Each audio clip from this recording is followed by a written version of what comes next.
Davlat arboblaridan faqat yengil-yelpi masalalarni hal qilishgina talab etilmaydi. Bunday ishlar ko'pincha o'z-o'zidan o'nglanib ketadi. Tarozi pallalari o'ynab turgan va kelajak tumanli bo'lgan pallalardagina butun dunyoni qutqaruvchi qarorlarni qabul qilish mumkin bo'ladi. Bu Winston Churchillning Yaqinlashayotgan bo'ron 1948-yilda yozilgan asaridan iqtibosidir.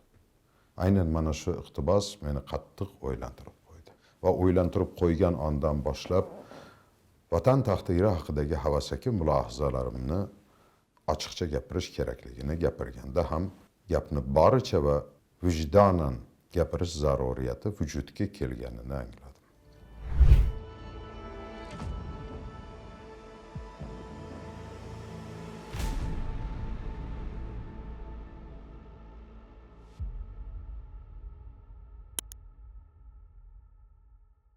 Hozir dunyoda yuz berayotgan o'zgarishlarni kuzatar ekanman. Davlatlar ilgari kuzatilmagan, uzoq yillardan beri to'planib qolgan ko'p va xo'p xatarlarga duch kelmoqda degan xulosaga keldim. Avvallari bu xatarlar aytish joiz bo'lsa, vaqt va makon bo'ylab bir tekis taqsimlangan edi. Hozir esa hammasi yig'ilib, aralash-quralash bo'lib ketgan, eng asosiysi ularni bartaraf etishning hech qanday yo'l yo'rig'i yo'q.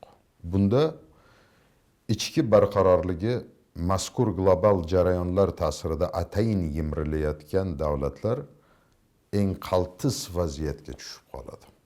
Tarixning ko'p bora ko'rsatishicha, tashqi larzalar mamlakatlarni kamdan kam hollardagina to'g'ridan to'g'ri vayron qiladi. Ular boshqacha usul, ya'ni ichki shubhalar, bo'linishlar, qo'rquv va yolg'on tasavvurlar orqali ta'sir etadi. Eng xavfli jihati, siyosiy hokimiyat eng ezgu maqsadlarni ko'zlagan holda tashqi siyosiy makonda doimiy ravishda manyovr qilishga majbur bo'lishidir. Suverenitetni, harbiy xavfsizlikni ta'minlash, o'zining iqtisodiy, ijtimoiy va mudofaa siyosatini nazorat qilish shaksiz birinchi o'rinda turuvchi maqsadlardandir. Muammo shundaki, qanchalik oqilona bo'lmasin, har bir shunday manyovr jamiyat ongida muqarrar ravishda aks etadi, xavotir va beqarorlik hissini uyg'otadi. Ertangi kunga ishonchni susaytiradi. Aynan shunday lahzalarda jamiyat o'ziga o'zi eng xavfli savolni bera boshlaydi. Umuman bizda suyanadigan mustahkam tayanch bormi o'zi degan.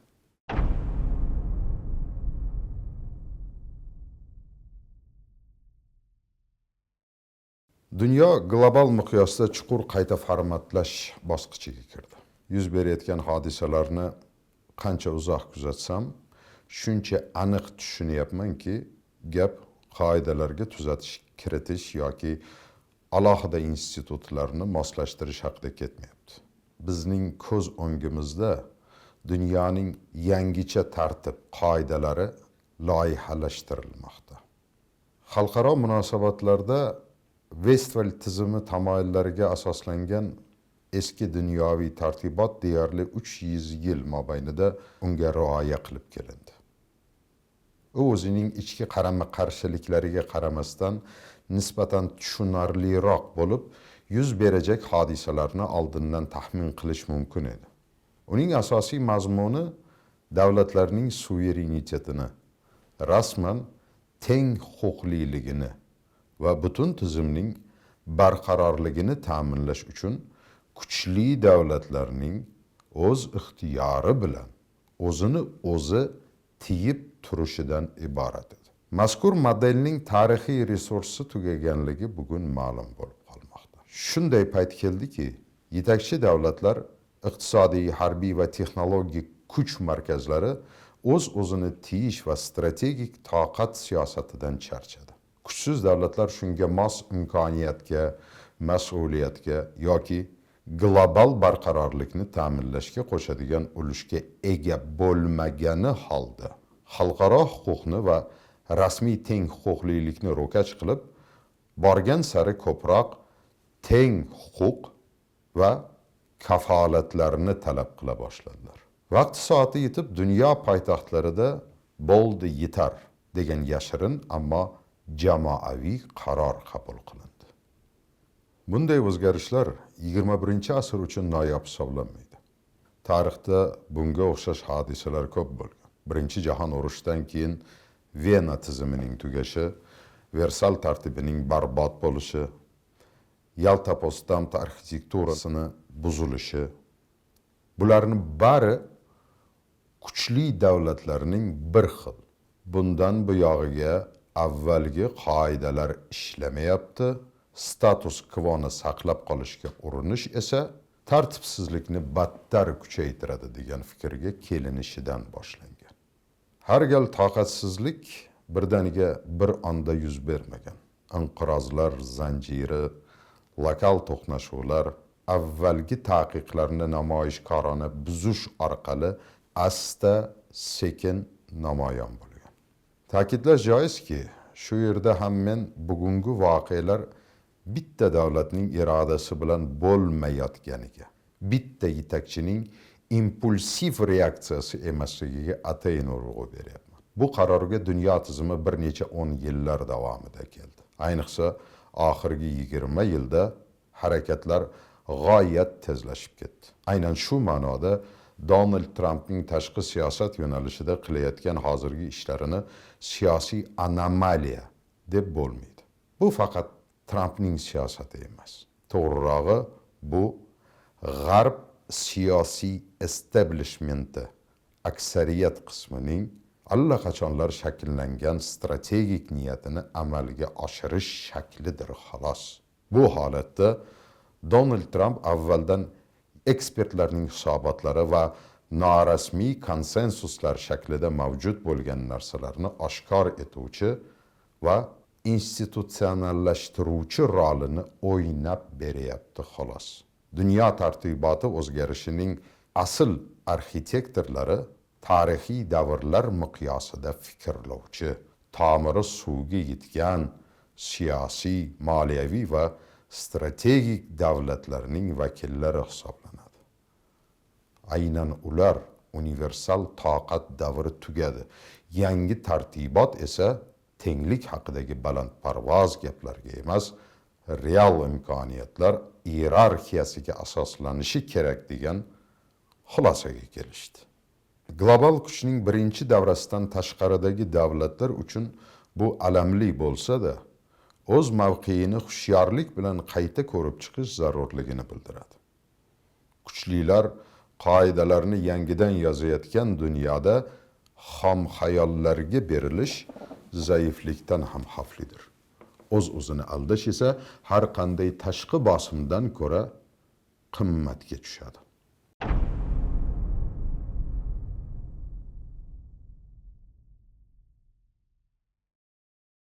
Dunyo tartibotining o'zgarayotgani va kuchlilarning toqatsizlanayotgani haqida aytilgan hamma gaplardan so'ng albatta bir savol o'rtaga chiqadi.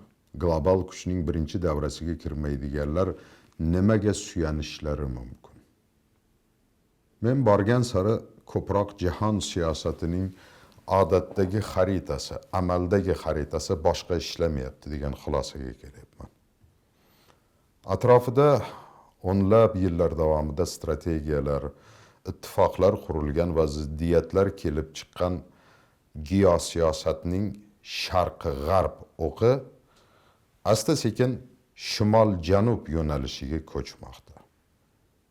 Aynan shu pallada Markaziy Osiyo mamlakatlari kutilmaganda ko'pchilik uchun periferiya bo'lmay qoldi.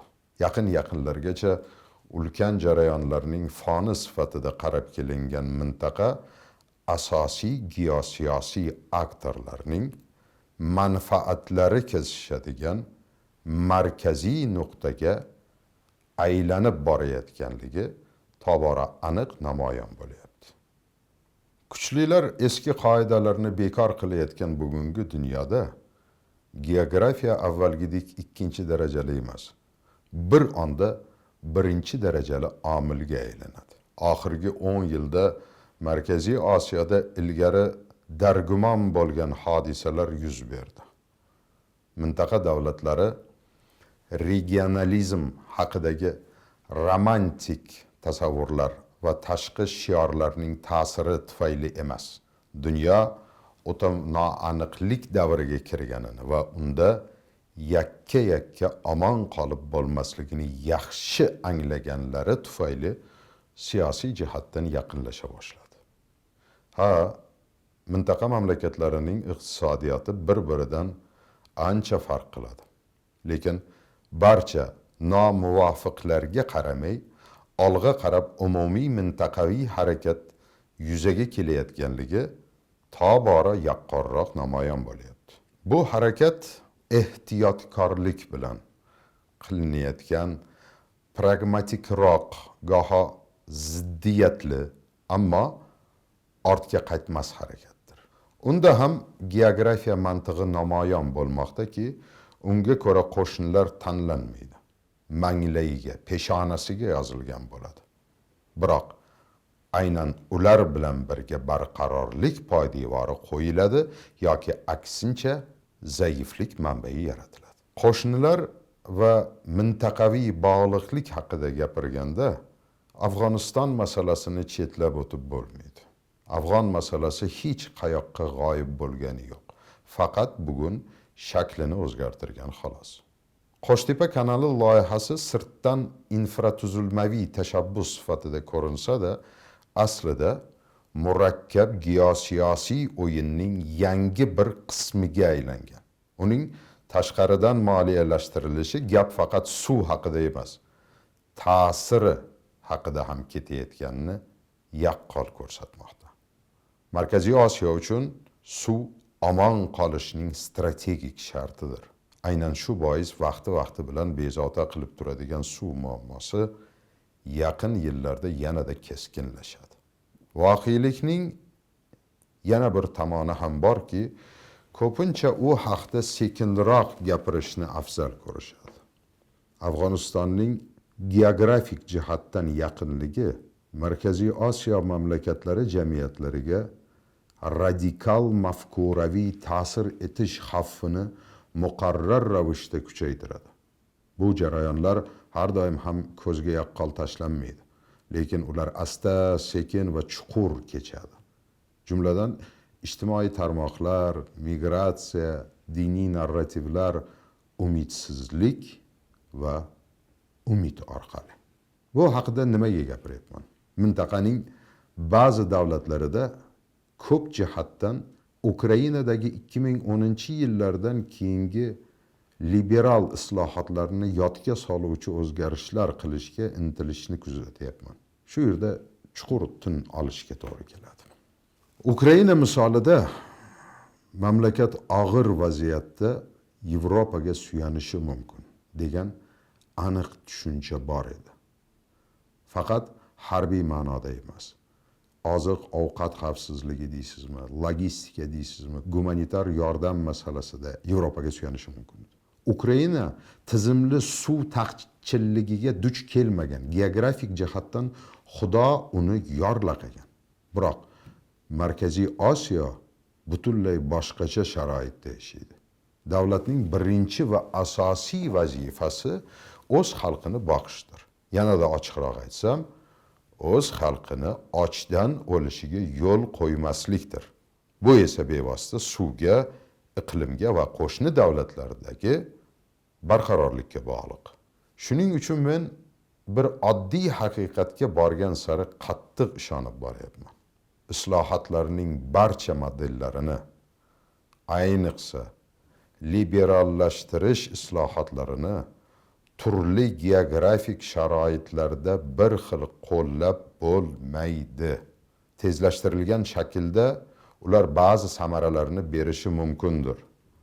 Ammo strategik jihatdan zaiflik yaratadi. U esa ancha kech.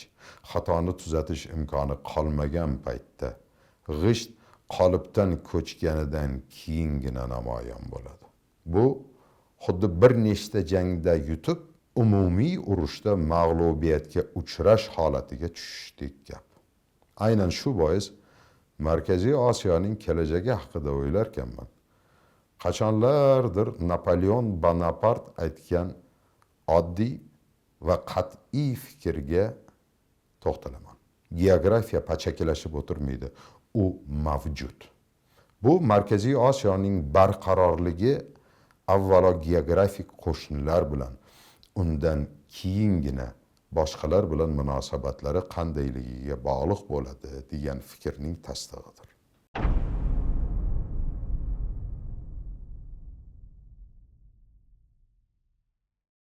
O'ttiz yilcha oldin to'qnashuvlar tanklar va to'plardan emas, yuz berayotgan voqealar talqinidan boshlanishi mumkin degan fikrning o'zi bema'nilikdek tuyulgan bo'lardi.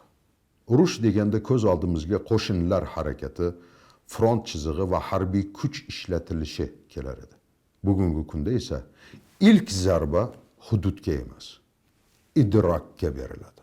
Dushmanlar yoki davlatni sodiqlik yoxud strategik sheriklikka majburlashga intiluvchi kuchlar jamoatchilik ongiga tashqaridan ta'sir etish vositalaridan tobora ko'proq foydalanmoqda. Ularning maqsadi aslo institutlarni barbod qilish emas, balki ishonchga putur yetkazish orqali idrokni o'zgartirish. Jamiyatda yuz berayotgan voqealarni mustaqil anglab yetish imkoniyati paydo bo'lguniga qadar mo'ljalni o'zgartirish va voqelikning o'zlariga ma'qul talqinini yaratish hisoblanadi. Bu yo'lda dunyoning kerakli manzarasini chizib beradigan ularning nazoratidagi internet resurslar, soxta mustaqil nodavlat tashkilotlar, mediadagi mashhurlar va labbaychi ekspertlar ishga solinadi. Bu ta'sir kamdan kam hollarda tajovuzkor ko'rinadi. Hatto aksincha, g'amxo'rlik, taraqqiyot va tanlov erkinligi niqobi ostida ko'rsatiladi. Biroq aynan shu yerda xatarli bir hodisa yashirin. U reallikning ikkilanishi deb ataladi. Mana qarang. Bir tarafdan iqtisodiy cheklovlar, demografik bosim, mintaqaviy zaiflik, davlat barqarorligi uchun manfaat va mas'uliyatning murakkab muvozanatini saqlash zaruriyati singari obyektiv voqelik mavjud. Ikkinchi tarafdan esa media voqelik bor.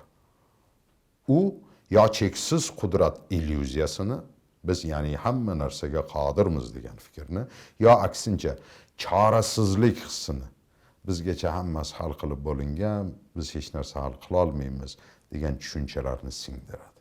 Bularning ikkalasi ham halokatlidir, chunki ikkovi ham jamiyatning o'z imkoniyati va mahrumiyatini to'g'ri baholashiga xalaqit qiladi.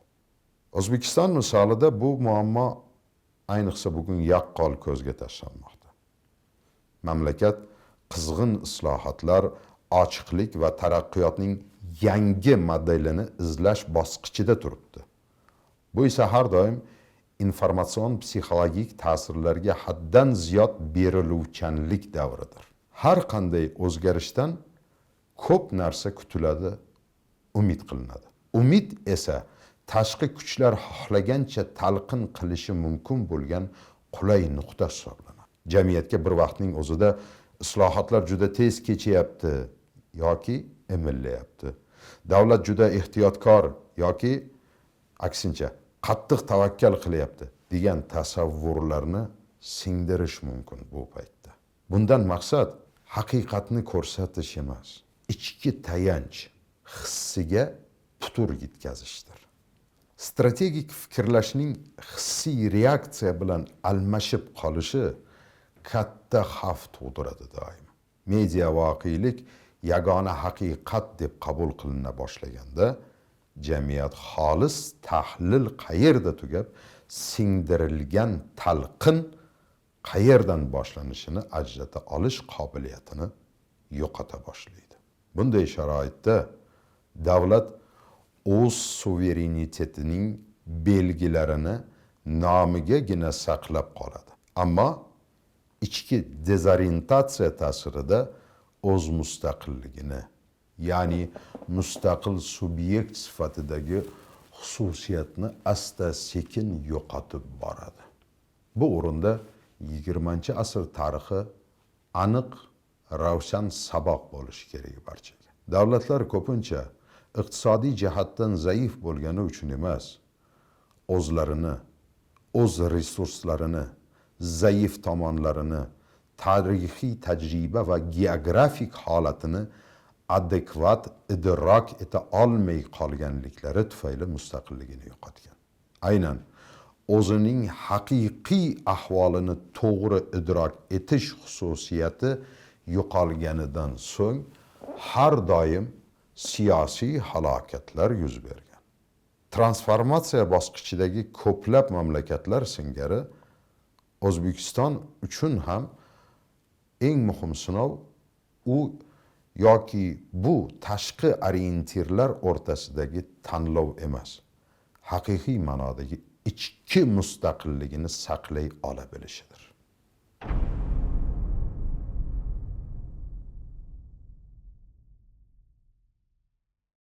Markaziy Osiyo mamlakatlari iqtisodiyoti tashqi o'yinchilarga bog'lanib qolgan. Bu ta'na emas, voqelikning tan olinishidir. Davlatning umumiy qarzi oshib bormoqda, bu ham fakt. Biroq aynan shu yerda qat'iy chegara tortilishi kerak. Aslida bu qarzning o'zi ham hukm emas, fojia emas. Xatar bu raqamlar jamiyat ongiga qanday talqinda va qay maqsadda yetkazilishida yashirin. Mintaqa media makonida tashqi qarz mavzusi ko'pincha iqtisodiy ko'rsatkichdan ko'ra psixologik bosim quroliga aylantirilib, atayin chalkashtiriladi. Tahlil o'rniga xavotirni kuchaytirishga zo'r beriladi. Bu ishni qilayotgan bunday resurslarning vazifasi odatda jamiyatni xabardor qilish va xatardan ogohlantirish bo'lmaydi. Ularning maqsadi boshqa. Ularning maqsadi yagona. Chora sifatida kreditga qaramlikni kuchaytirish hamda chorasizlik hissini paydo qilishdan manfaatdor bo'lgan tashqi aktorlarning buyurtmasini bajarishdir xolos. Ammo teranroq qaralsa, tashqaridan taklif qilinayotgan investitsiyalar ko'pincha qarz sirtmog'i va texnologik qaramlikni xaspushlashi ayon bo'ladi. Investitsiyalar odatda texnologiyalarni berishni nazarda tutmaydi. Milliy ilm fanni rivojlantirishga qaratilmaydi.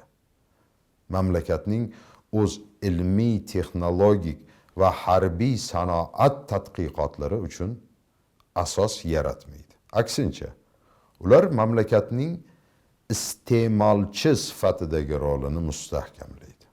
Oqibatda qaram iqtisodiyotga ega mustaqil davlatning xavfli modeli shakllanadi.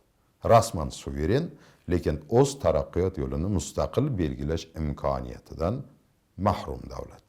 Haqiqiy suverenitet esa ilm tug'iladigan joydan boshlanadi.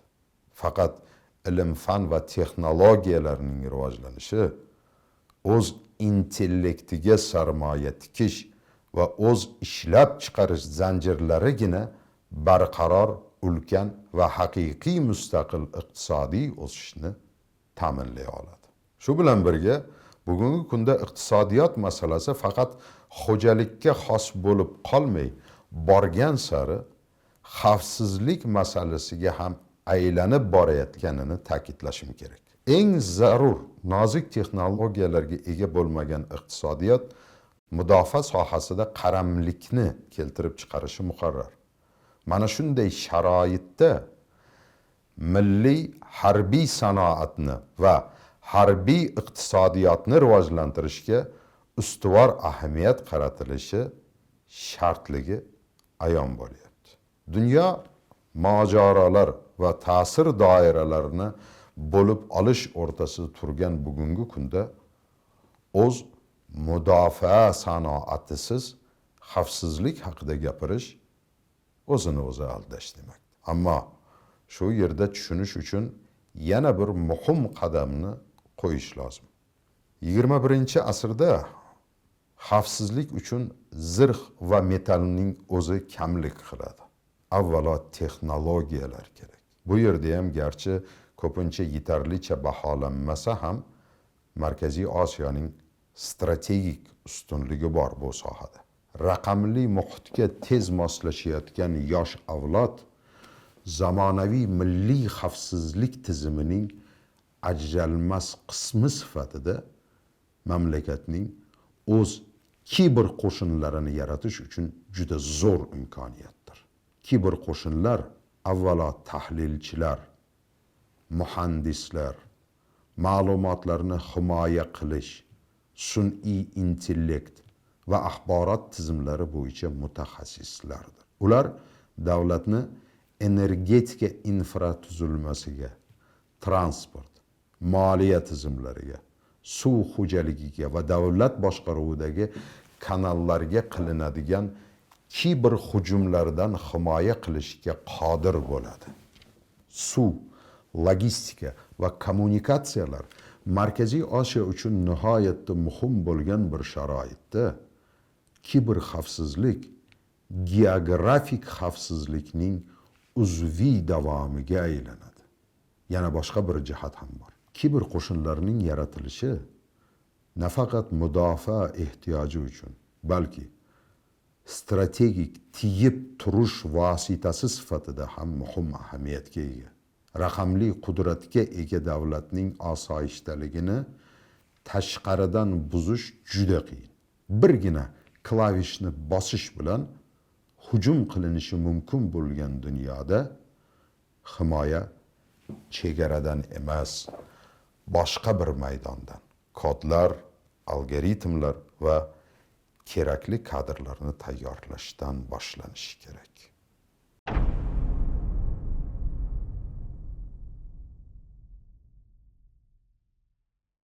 Dunyo tartibi tubdan o'zgarayotgan sharoitda davlatning barqarorligi faqat iqtisodiy va harbiy qudrati bilangina emas, eng avvalo kuchli jamiyat hamfikr bo'lgan umummilliy mafkuraning mavjudligi bilan ham belgilanadi.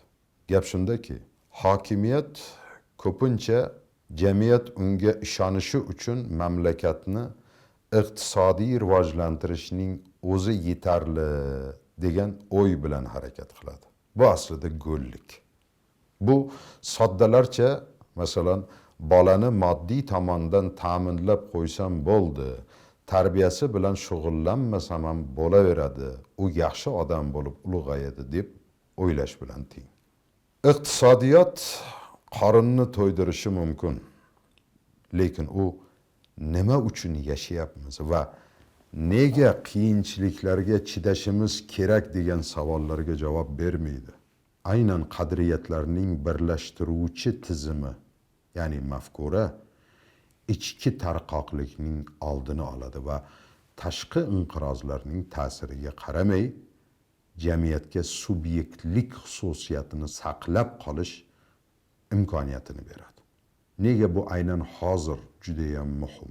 Gap shundaki, gibrid urushlar davrida mafkuraviy o'zakning yo'qligi davlat va jamiyatni hiylalar ta'siriga beriluvchan zaif qilib qo'yadi. Kuchli mafkura milliy manfaatlarini tashqaridan tiqishtirilgan masalalardan farqlashga yordam beruvchi filtr vazifasini bajaradi.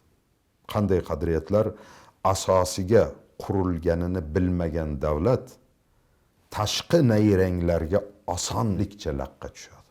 Mafkuraviy immunitetsiz siyosiy elita va jamiyat rangli inqilob texnologiyalariga va informatsion urush ta'siriga beriluvchan bo'ladi. Eski xalqaro aloqalar buzilgan paytda davlatga fuqarolarning yuksak darajadagi ishonchi va yaratuvchanlik ishiga tayyorgarligi kerak bo'ladi. Mafkura aholini mahkam jipslashgan xalqqa aylantirar ekan, millatga aylantirar ekan, nima uchun degan savolga javob beradi. Iqtisodiy ko'rsatkichlar o'zgaruvchan bo'ladi. Texnologik zanjirlar uziladi. Mafkura esa vaqtinchalik qiyinchiliklarga qaramay jamiyatning strategik maqsadlar sari intilishiga imkon berib, tanlangan yo'lning vorisiyligini ta'minlaydi. Yana bir jihat borki, u haqida kamdan kam ovoz chiqarib gapirishadi. Balki gapirishga qo'rqishar. Har qanday davlat tizimi o'zining boshqaruv huquqini legitimligini asoslashga ehtiyoj sezadi.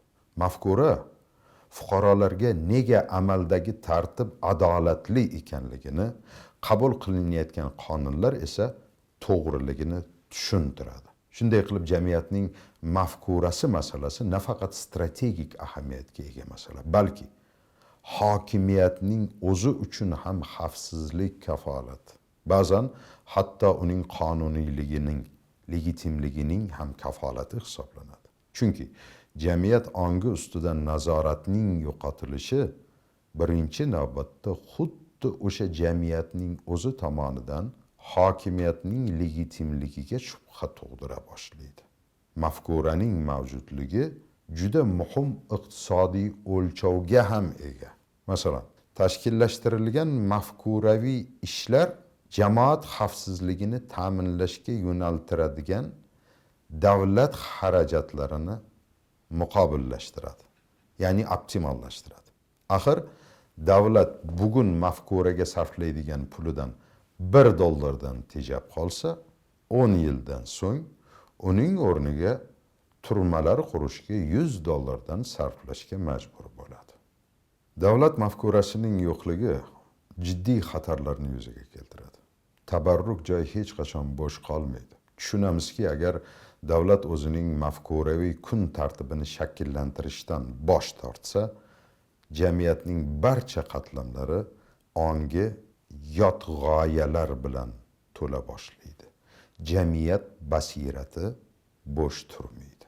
Natijada odamlar radikal diniy oqimlar, boshqa davlatlarning mafkurasi, buzg'unchi submadaniyatlar ta'sirini osongina qabul qila boshlaydi.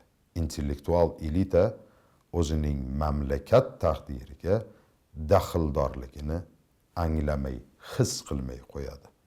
Vatanparvarlik tuyg'usini yo'qotadi. Bu esa surish kerak degan kayfiyatdagilar ko'payishiga, ayniqsa yoshlarning orasida ana shu kayfiyatning ko'payishiga olib keladi. Oqibatda kallali odamlar mamlakatdan chiqib ketadi. Yana bir unchalik ko'zga tashlanmaydigan, ammo xavfi bundan qolishmaydigan xatar bor. Birlashtiruvchi g'oyasiz jamiyat faqat o'z manfaatini ko'zlovchi mayda guruhlarga bo'linib ketadi. Bu korrupsiya va huquqiy nigilizmni keltirib chiqaradi. Chunki shaxsiy foyda jamiyat manfaatidan ustun bo'lib qoladi. Buning ustiga aniq maqsadsiz davlatning ishlarini rejalashtirishi proaktiv emas, reaktiv bo'ladi. Kelajakni barpo etish o'rniga davlat doim yong'inni o'chirib, yirtiq yoriqlarni yamab yurishga majbur bo'ladi. Shu o'rinda men juda muhim bir fikrni ta'kidlamoqchiman. Sharq an'analarida hokimiyat xalqqa o'z bolasiday munosabatda bo'lsagina davlat kuchli bo'ladi. U uni tarbiyalaydi, g'amxo'rlik qiladi, tushuntiradi. Tang vaziyatlarda jazolash emas, tarbiyalash ustuvor bo'lishi kerak. Ishonch aynan shunday shakllanib, kelajakka umid hissini beradi shu holatda.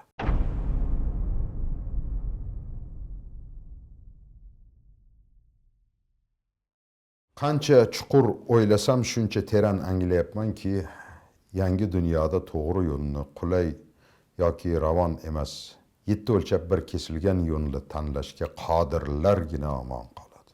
Bugungi kunda suverenitet o'z ambitsiyalarini voqelik bilan, istaklarini geografiyasi bilan, islohotlarini bardoshi bilan taqqoslay olish qobiliyatidir. O'zbekiston tashqi siyosatini mustaqil yuritayotganiga ancha bo'ldi. Bunga shubham yo'q. Biroq meni boshqa narsa tashvishlantiradi. Istalgan davlat mavjud kuchi va ayni damda mavjud zaifligining xolis hamda aniq sarhisobiga asoslanmagan mustaqil tashqi siyosat yuritishi xatarlidir.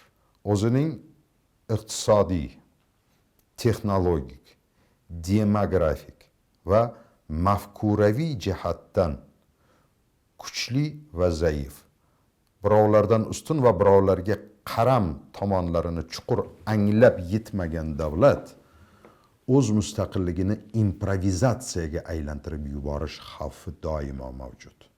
Dunyo global miqyosda qaytadan bo'lib olinayotgan davrda esa improvizatsiya birinchi bo'lib badalini to'lashga to'g'ri keladigan hashamatdir. Meni ko'p o'ylantiradigan yana bir jihat bor. Aholisi yosh, ochiq jamiyatga ega, islohotlari qizg'in kechayotgan, o'zgarishlar bosqichidagi mamlakatlar juda osonlik bilan mafkuraviy poligonga aylantiriladi. Zaif bo'lgani uchun emas, ko'pchilikni qiziqtirgani uchun. Bu yerda narrativlarni ilgari surish, tez muvaffaqiyatga erishish illyuziyasini yaratishdan tortib, atayin umidsizlik hissini yoyishgacha bo'lgan bosim o'tkazish texnologiyalarini sinab ko'rish juda ham oson. Agar davlat o'zining ma'naviy arxitekturasini o'zi barpo etmasa, bu ishni uning o'rniga boshqalar qiladi. Tarixda hamisha shunday bo'lgan. Shundan kelib chiqib, erta indin deb ortga surish xohishi qanchalik kuchli bo'lmasin, quyidagi qadamlarni qo'yish lozim va lobud. Birinchidan, O'zbekistonda mafkuraviy barqarorlikni shakllantirish kerak. Shior va plakatlar shaklida emas, jonli tizim sifatida. Ta'lim, media, yoshlar bilan, elita bilan, viloyatlar bilan ishlash orqali.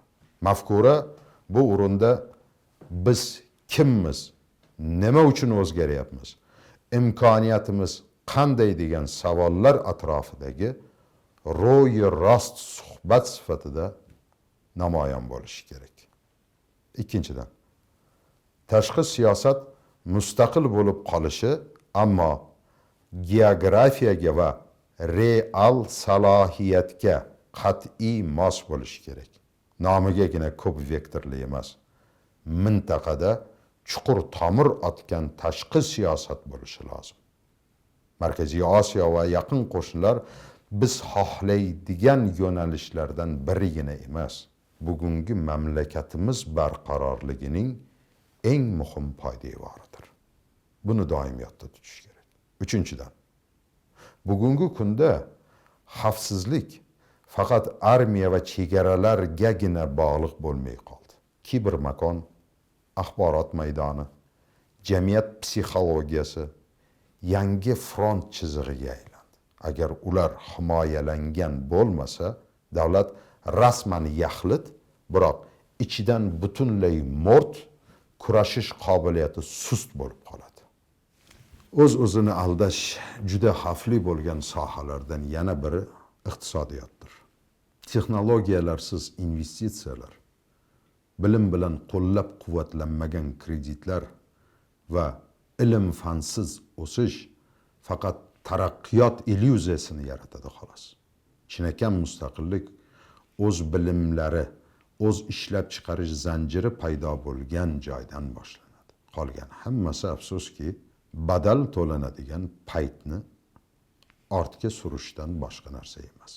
Va nihoyat asosiysi, O'zbekiston jamiyatining kelajakka bo'lgan sof ishonchini mo'jiza va'da qiluvchi emas, cheklovlarni va imkoniyatlarni tushunishga asoslangan ishonchni saqlab qolishi lozim. Aynan shunday ishonch jamiyatni mustahkamlaydi, tashqi manipulyatsiyalarga berilmaydigan qiladi.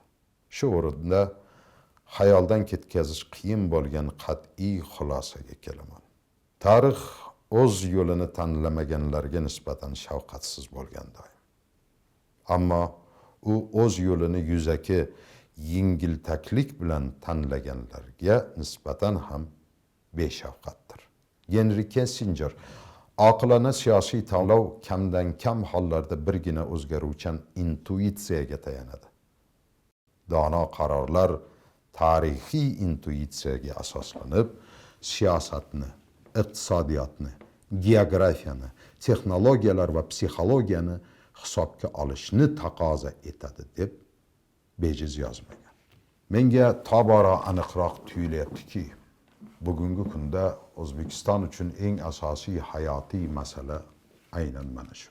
Gap shunchaki tashqi siyosiy yo'nalish yoki taraqqiyot modelini tanlash haqidagina ketmayapti.